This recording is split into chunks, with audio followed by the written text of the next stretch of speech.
Welcome to my video for assignment 3 of PIDP 3240. Today I'll be showing you how to pour a perfect pint of beer, also discussing some of the do's and don'ts of the draft beer process.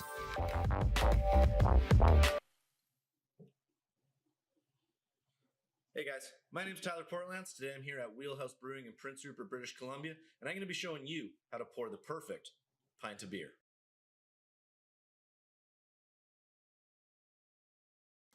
So pouring the perfect pint starts with the glassware. We want this glass to be dry and we want it to be cool. We want it to be as close to the temperature of the beer as possible. This is going to help us reduce any instances of overfoaming.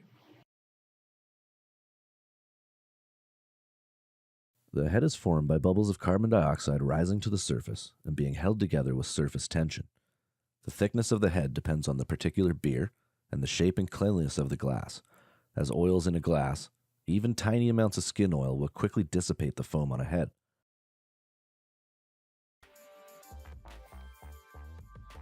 After rinsing your glass, hold at a 45-degree angle, about an inch from the pour spout.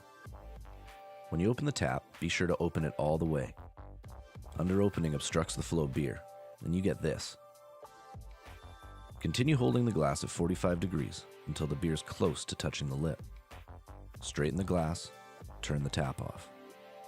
The perfect pint should have about 1 inch or a finger width of head on it. Too much, and the customer isn't getting the right amount of product. Too little, and we lose the aromas and the great look the head provides. And oops, spilly. Now, let's see the whole process in action.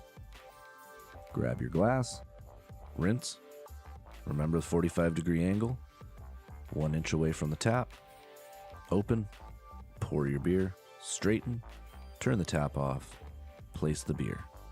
You're done. You just poured a perfect pint of beer. Well, I hope this video helps you understand how to pour a perfect pint of beer. Thanks for watching. Cheers.